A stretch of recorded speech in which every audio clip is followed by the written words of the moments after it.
Satu hati kita mau berdoa. Kami bersyukur Tuhan untuk malam hari ini kami boleh berkumpul bersama. Kami percaya bahwa tuntunan Tuhan membawa kami hari demi hari untuk boleh melihat karya Tuhan yang dahsyat atas setiap kehidupan kami. Kami percaya Tuhan, biarlah sore hari ini kebaikan-Mu yang melimpah dalam kehidupan kami sehingga kami boleh terus selalu ada dalam rancangan Tuhan, yaitu rancangan keberhasilan, hari depan yang penuh pengharapan, mujizat yang selalu dinyatakan. Terima kasih Tuhan. Biarlah Tuhan sendiri yang membimbing, menuntun kami, memahami apa yang menjadi kerinduan hati-Mu Tuhan. Di dalam nama Yesus Kristus, kami percaya semua diberkati. Sama-sama katakan, amin, amin, amin. Ya, satu tema yang saya rindu bagikan pada kesempatan kali ini yaitu adalah tentang menanti janji Tuhan. Menanti janji Tuhan. Yang paling tidak enak yaitu adalah menunggu. Ya, saya sendiri adalah pribadi yang paling tidak sabar kalau disuruh menunggu, ya. Seperti semua itu harus serba instan. Nah, pertanyaannya, adakah dari saudara yang hari ini sedang menanti? Apa yang saudara nantikan? Mungkin ada dari saudara yang sedang menanti jodoh dari Tuhan. Ada yang menanti tuntunan Tuhan di dalam pekerjaan saudara. Atau mungkin ada dari saudara yang menanti kesembuhan yang belum kunjung datang. Saya mau berkata bahwa ketahui saudara, sementara kita menanti, Tuhan itu sedang bekerja. Tuhan sedang merancangkan sesuatu dalam kehidupan saudara. Contohnya seperti ketika saudara merancangkan sesuatu, sepertinya membutuh waktu yang cukup lama, ya, membutuhkan waktu durasi yang cukup panjang. Sepertinya tidak terjadi apa-apa, tetapi bukan berarti itu tidak terjadi. Nah, biarlah sementara kita menanti, kita boleh rubah pola pikir kita. Bahwa sementara kita menunggu ini loh, ada tujuan Tuhan dalam kehidupan kita. Bahkan ada tujuan Tuhan dalam kita ini menanti. Apakah kita akan menahan anak kita untuk melakukan sesuatu jika kita tahu bahwa hal itu adalah baik untuk dia? Ya. Yang menjadi pertanyaannya, apakah kita akan menahan atau tidak? Boleh atau tidak? Tetapi pertanyaan yang lebih tepat yaitu apakah sudah waktunya atau belum? Saya percaya bahwa nggak ada dari saudara yang akan menahan satu hal yang baik kepada anak kita. Tetapi pertanyaannya apakah sudah waktunya atau belum? Saya sendiri suka membagi makanan kepada anak saya, saudara. Olan ini usia waktu 7 bulan waktu itu, mau tak kasih kerupuk karena dia ngeliatin saya dengan mata pidok eyes gitu kan, kayak yang di film kartun-kartun, kayak kepingin gitu sambil netes-netes air liurnya. Aduh kok kasihan, pengen kerupuk, saya juga suka nyamil kerupuk gitu kan. Akhirnya begitu saya mau kasih, mamanya tegur saya, "Ndak boleh, masih terlalu kecil, itu nanti kesedak, bahaya nanti," ya. Akhirnya saya tahan. Kenapa? Belum waktunya. Nah, mungkin hari-hari ini Tuhan juga sepertinya menunda jawaban doa kita. Karena apa? Dia tahu akan lebih baik untuk kita. Dia tahu bahwa kita akan lebih siap. Kita akan lebih ahli. Kita akan lebih pantas, bahkan lebih cocok. Ya. Saya mau berkata bahwa kita tahu bahwa hikmat Tuhan itu lebih daripada hikmatnya manusia. Apapun yang kita minta kepada Tuhan, Tuhan lebih tahu waktu yang terbaik untuk kita. Tuhan tahu kapan kita mendapatkan apa yang menjadi janji Tuhan itu terjadi dalam kehidupan kita. Dia tahu bahwa ketika kita mendapat lebih cepat, kita tidak akan bisa menikmatinya. Ya. Kalau saudara mendapatkan mujizat lebih cepat, kita nggak akan bisa menikmatinya. Kalau seandainya saudara mendapatkan berkat terlalu cepat, bahkan saya pernah membaca artikel tentang orang yang mendapatkan menang lotre, saudara. Ya. Padahal dia sendiri belum memiliki karakter yang baik untuk bisa mengelola keuangan. Begitu dapat uang lotre, hancur keadaannya lebih parah daripada sebelumnya. Apa yang saya ingin katakan? Tuhan tahu ketika kita mendapatkan berkat itu tepat pada waktunya. Ya, kita akan bisa menikmati seumur hidup kita. Ya loh saudara. Kalau berkatnya Tuhan itu lebih cepat, maka itu tidak menjadi berkat. Kalau berkatnya Tuhan itu terlambat, bahkan itu juga tidak akan menjadi berkat. Berkat Tuhan hanya akan menjadi berkat ketika kita mendapatkannya itu tepat waktu. Sehingga kita bisa menikmati karya keajaiban Tuhan itu seumur hidup kita. Bahkan sampai tua pun kita akan tetap ingat. Iya ya, dulu Tuhan pernah tolong aku. Oh iya, Tuhan dulu pernah menyertai aku. Coba perhatikan, hari-hari ini kita hidup di zaman microwave, ya. Zaman microwave, semua serba instan, semua harus serba cepat. Ya. Tuhan harus jawab doa itu sekarang juga. Tapi saya mau berkata bahwa Dia, Bapa yang tahu waktu yang terbaik bagi kita. Ketika belum terjadi, berarti belum waktunya. Tuhan itu tidak akan lupakan saudara. Waktu terbaik kita itu sudah dijadwalkan oleh Tuhan. Pertanyaannya, maukah saudara menanti janji Tuhan? Mau tidak saudara ini menanti janji Tuhan? Saudara tahu Bible itu adalah buku yang penuh dengan penantian. Abraham dan Sarah harus menunggu bayi yang dijanjikan Tuhan. Nuh harus menunggu air bah. Yusuf harus menunggu sementara dia ada di dalam penjara 13 tahun. Maria dan Marta harus menunggu untuk kebangkitan Lazarus. Bahkan murid-murid Yesus harus menunggu Roh Kudus dicurahkan ke atas mereka. Saudara lihat, Bible kita itu adalah buku yang penuh dengan penantian. Ya, bahkan bangsa Israel untuk mendapatkan janji Tuhan masuk ke tanah perjanjian dibutuhkan waktu cukup lama. Raja Daud pun juga menunggu. Kalau mereka menunggu, kenapa kita hari ini tidak mau menunggu? Yesaya 40 ayat 31 berkata begini, tetapi orang yang menanti-nantikan Yahweh akan diperbaharui kekuatannya. Mereka akan naik dengan sayap seperti Raja Wali. Mereka akan berlari dan tidak akan menjadi lesu. Mereka akan berjalan dan tidak menjadi lelah.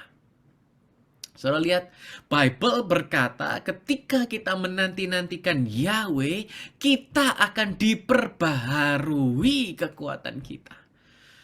Wah, ini klaim yang gak main-main, saudara. Saya berdoa biarlah sementara saudara menanti janji Tuhan, kekuatan kita diperbaharui, semangat kita diperbaharui, pengharapan kita pun juga diperbaharui. Diperbaharui seperti apa? Tadi ayat tadi berkata, mereka akan naik seperti Raja Wali. Satu hal yang menarik tentang Raja Wali, yaitu adalah Raja Wali ini adalah binatang yang sangat handal, ya, sangat hebat. Bahkan Raja Wali adalah dikatakan top predator. Bahkan ular berbisa pun bisa dikalahkan oleh seekor Raja Wali. Padahal satu gigitan ular itu bisa membunuh seekor gajah, saudara. Bahkan mungkin bisa membunuh puluhan orang. Tetapi saudara tahu bagaimana Raja Wali itu bisa mengalahkan ular yang paling berbisa? Begitu ular itu ditangkap, dibawalah ke tempat ketinggian. Karena apa? Raja Wali tahu di dalam ketinggian ular itu tidak lagi mematikan. Ular itu tidak lagi ahli untuk menyerang. Hari-hari ini Tuhan mau mengingatkan saudara, ya, bahwa kita akan naik dengan sayap seperti Raja Wali.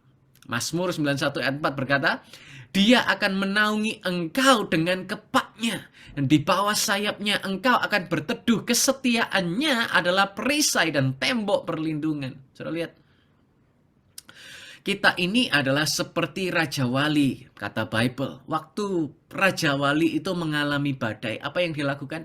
Raja Wali itu naik ke atas. Nah, hari ini ketika saudara memiliki masalah, bawalah masalah saudara itu ke atas. Bible berkata, sebab perlindungan kita datang dari tempat yang maha tinggi. Yesus yang akan menaungi saudara. Yesus yang akan melindungi saudara. Bahkan Yesus yang akan menjaga saudara semua. Ya.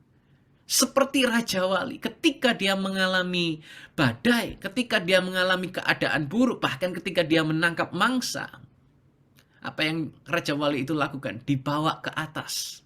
Dan kalau saudara perhatikan, Raja Wali itu tidak pernah membuat sarangnya di bawah. Dan ini yang menarik.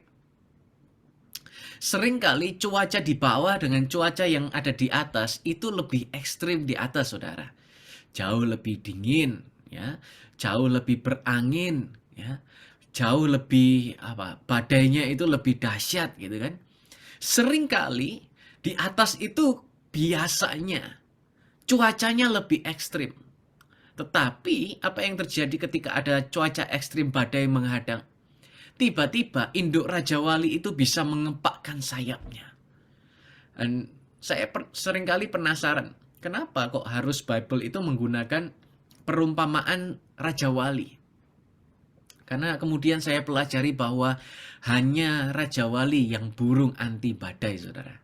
Ya, hanya Raja Wali, burung satu-satunya yang anti badai.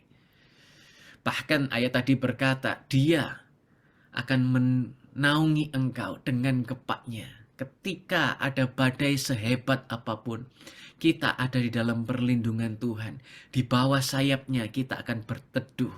Di bawah sayapnya kesetiaan Tuhan itu menjadi perisai dan tembok perlindungan bagi setiap kita. Ya. Bukan berarti saudara menanti janji Tuhan tidak akan pernah mengalami badai. Raja Wali adalah burung paling ahli tentang perbadaian. Hari ini kita punya Yesus sebagai juru selamat. Kalau keselamatan saja Tuhan mampu berikan dalam kehidupan kita, percaya saudara bahwa jawaban doamu pasti mampu untuk Yesus genapi. Sementara kita menanti, Bible berkata bahwa mereka akan naik seperti Raja Wali. Ya. Kenapa? Karena anugerah Tuhan Yesus Kristus yang membawa kita hari demi hari naik dan naik dan naik terus dan tidak akan pernah turun. Tuhan sendiri yang akan memberkati kita. Yang berikutnya yaitu adalah mereka akan berlari dan tidak menjadi lesu. Ada dari saudara yang suka lari? Kalau saya sendiri sukanya lari dari kenyataan. Bercanda ya.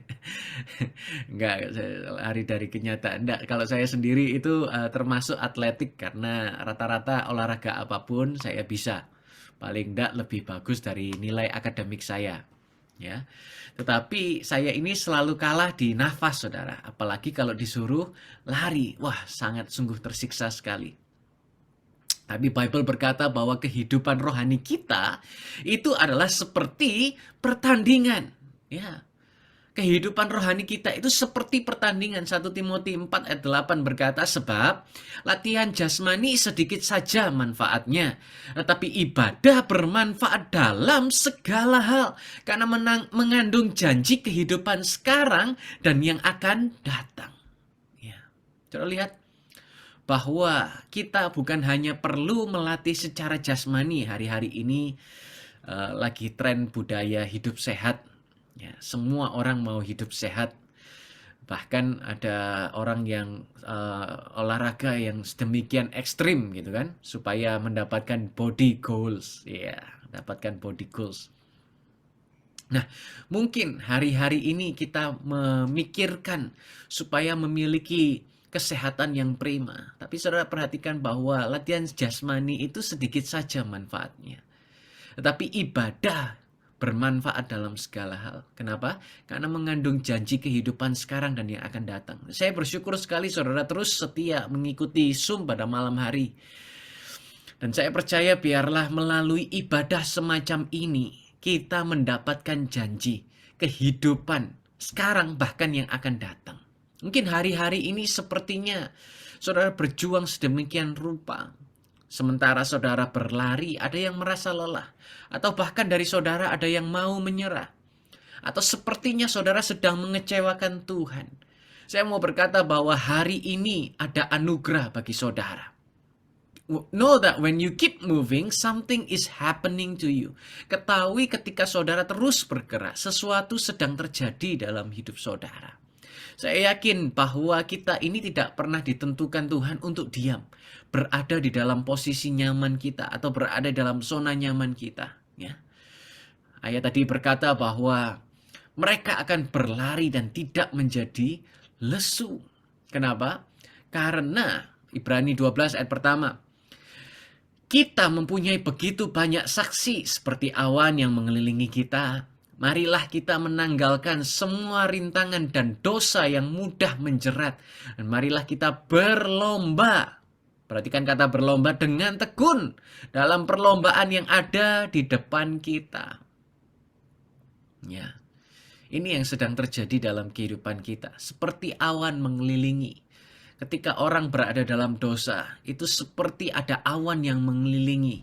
Tetapi tuntunan firman Tuhan berkata, marilah kita menanggalkan. Kata menanggalkan itu adalah membuang, saudara. Semua rintangan dan dosa yang mudah menjerat. Dan terus bertekun dalam perlombaan menjadi lebih baik lagi, lebih kuat lagi, lebih dahsyat lagi. Dan saya berdoa hari-hari ini, ya, biarlah kalau ada satu pastor yang saya ingat berkata, kalau mau tergoda oleh dosa perzinahan, lebih baik larilah. Bukan jangan ditantang, jangan dihadapi, tetapi larilah. Dan saya percaya bahwa ini adalah satu hikmat yang baik. Ketika kita sedang diperhadapkan oleh rintangan dan dosa yang mudah menjerat, larilah. Larilah. Karena terus kita ada dalam perlombaan. Tinggalkan, buang apa yang buruk di masa yang lampau, yang baru telah datang, yaitu anugerah yang membawa kemenangan, mujizat, keajaiban dinyatakan terjadi dalam setiap kehidupan kita. Setuju, katakan amin. Yang ketiga sekarang, yang terakhir, yaitu diperbaharui seperti apa? Yang pertama tadi, mereka akan naik seperti Raja Wali. Dua, mereka akan berlari dan tidak akan menjadi lesu. Dan yang ketiga, mereka akan berjalan dan tidak menjadi lelah. Ketika saudara mungkin sudah tidak kuat untuk lari, mungkin saudara mulai tertatih-tatih, atau bahkan mulai berjalan, atau mungkin ada yang berjalan dengan pincang. Saya kalau sudah lama nggak olahraga, kemudian berolahraga, kemudian kakinya itu pegel semua, capek semua, sakit semua. Ya, mungkin karena sudah lama nggak berlari kemudian pincang gitu kan, atau bahkan yang lebih parah, secara rohani mungkin ada dari saudara yang sedang merangkak. Saya mau berkata bahwa jangan menyerah, saudara. Terkadang Tuhan yang akan menyelesaikan masalah kita. Tetapi terkadang Tuhan yang akan menambah kekuatan kita untuk mengatasi masalah itu. Ya. Sehingga yang perlu kita lakukan yaitu terus satu langkah demi langkah berikutnya. Satu langkah demi langkah berikutnya. Bahkan 2 Korintus 5:7 berkata begini. For we walk by faith, not by sight. Kami hidup oleh iman, kami berjalan oleh iman, bukan oleh penglihatan, bukan dari apa yang kita lihat. Apa yang kelihatannya saat ini itu tidak kekal, saudara. Apa yang kelihatannya buruk itu tidak kekal, saudara. Karena kita berjalan dengan iman, bukan dengan apa yang kita lihat. Dengan iman kita akan disembuhkan. Dengan iman kita akan diberkati. Dengan iman kita akan mendapatkan solusi. Dan dengan iman kita akan menjadi pribadi yang lebih daripada pemenang. Percaya, katakan amin. Satu waktu saya pergi ke Bali. Dan karena hemat atau lebih tepatnya kikir, saya cari tempat tinggal itu dari aplikasi gitu kan, supaya lebih murah, nginap di vilanya orang begitulah dari aplikasi. Nah, karena saya carinya itu yang bagus tapi murah. Ya. Kalau bagus tapi mahal itu kan sudah biasa, sering ditemukan. Ya bagus ya pasti mahal. Tapi kalau bagus tapi murah itu yang langka. Ya. Akhirnya saya waktu sampai cari tempatnya agak jauh, sudah malam, waktu di sana hujan, nyasar masuk jalan ke hutan kecil gitu kan. Tapi begitu sampai, saudara-saudara, tahu apa yang terjadi? Lebih bagus dari yang saya harapkan. Sudah dapat harga murah, bagus, bahkan lebih bagus lagi dari apa yang saya harapkan. Terkadang ketika kita berjalan bersama Tuhan, ya, mungkin kita berkata, kok lama Tuhan? Mungkin kita berkata, kok nggak sampai-sampai Tuhan? Kok apakah kita ini nyasar Tuhan? Tetapi ketika kita sampai di tempat yang Tuhan itu sudah tetapkan dalam kehidupan kita. Oh, saya yakin dan percaya Dia sanggup untuk melakukan lebih dari apa yang kita bisa bayangkan atau apa yang kita bisa pikirkan. Coba perhatikan. Bapa yang membuat janji, Yesus yang menggenapi, Roh Kudus yang menuntun, kita yang menikmati. Saya ulangi lagi ya. Bapa yang membuat janji, Yesus yang menggenapi, Roh Kudus yang menuntun, dan kita yang menikmati.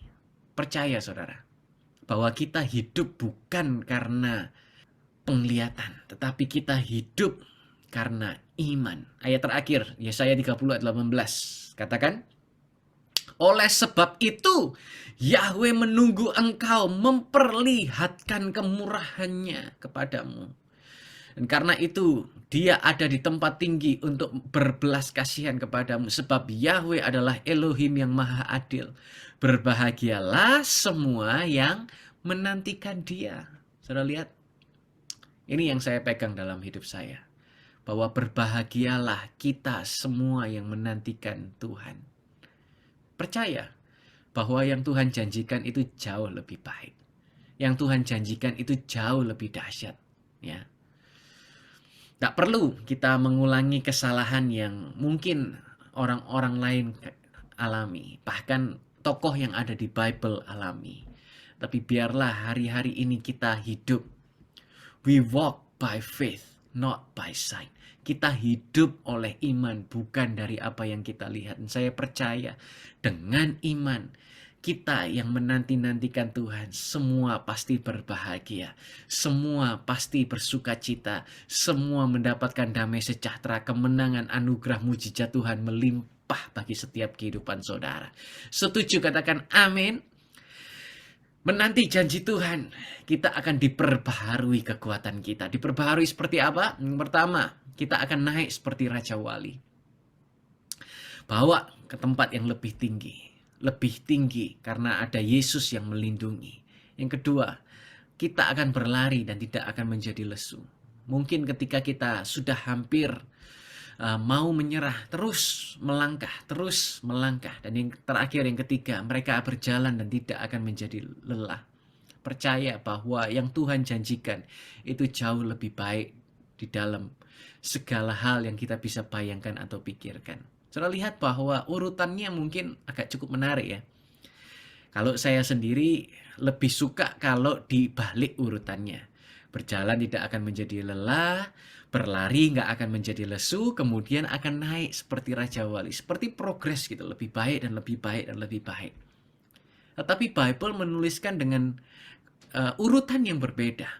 Dari naik seperti Raja Wali, kemudian berlari tidak menjadi lesu, dan mereka berjalan dan tidak akan menjadi lelah.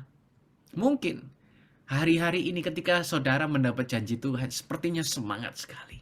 Sepertinya akan ada di atas awan-awan. Tapi kok nggak kunjung datang ya Tuhan? Maka saudara akan kemudian menjadi orang yang berlari. Bukan lagi terbang, tapi kemudian berlari.